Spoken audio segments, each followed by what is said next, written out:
আগামী নির্বাচন যারা বয়কট করবে তারা রাজনীতি থেকে মাইনাস হয়ে যাবে বলে মন্তব্য করেছেন বিএনপি স্থায়ী কমিটির সদস্য সালাউদ্দিন আহমেদ। দুপুরে গুলশানের বাসভবনে সাংবাদিকদের সাথে মতবিনিময়ের সময় তিনি বলেন, নির্বাচন নিয়ে ষড়যন্ত্র সফল হবে না। দলটির ভাইস চেয়ারম্যান শামসুজ্জামান দুদু জাতীয় প্রেস ক্লাবের সামনে এক সমাবেশে বলেন, নির্বাচন নিয়ে যারা টালবাহানা করছে তারা স্বৈরতন্ত্রকে ফিরিয়ে আনতে চায়। বিস্তারিত মনিরুজ্জামানের রিপোর্টে। সমসাময়িক বিষয় নিয়ে বৃহস্পতিবার দুপুরে রাজধানীর গুলশানের বাসভবনে সাংবাদিকদের সাথে মতবিনিময় করেন বিএনপির স্থায়ী কমিটির সদস্য সালাউদ্দিন আহমেদ। এ সময় আগামী জাতীয় নির্বাচন নিয়ে বিভ্রান্তিকর বক্তব্য পরিহার করতে রাজনৈতিক দলগুলোর প্রতি আহ্বান জানান তিনি। আগামী জাতীয় সংসদ নির্বাচন ফেব্রুয়ারিতেই হবে। আমি নির্বাচন নিয়ে কোনো সংশয় সংখ্যা দেখি না।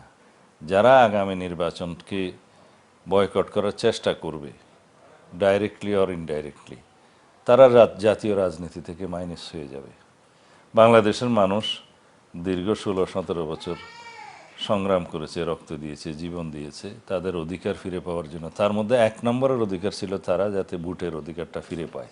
সম্প্রতি গুলশানের চাঁদাবাজির ঘটনায় এক উপদেষ্টাকে জড়িয়ে সামাজিক যোগাযোগ মাধ্যমে গণতান্ত্রিক ছাত্র সংসদের সাবেক যুগ্ম আহ্বায়ক জানে আলম অপুর বক্তব্যের বিষয়ে সরকারের অবস্থান পরিষ্কার করার আহ্বান জানান তিনি।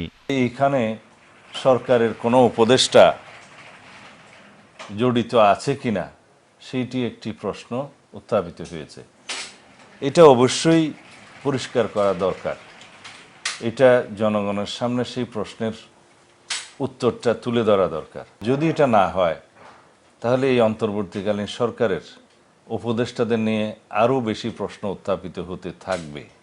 এদিকে জাতীয় প্রেস ক্লাবের সামনে সংসদ নির্বাচন বানচালের ষড়যন্ত্রের প্রতিবাদে প্রতীকী যুব সমাবেশে দলের ভাইস চেয়ারম্যান শামসুজ্জামান দুদু বলেন, ফ্যাসিবাদের ফিরে আসা ঠেকাতে দ্রুত নির্বাচন দিতে হবে।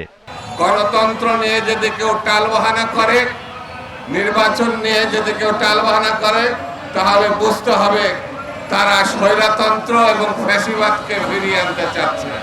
Moniruzzaman, GTV news, Dhaka.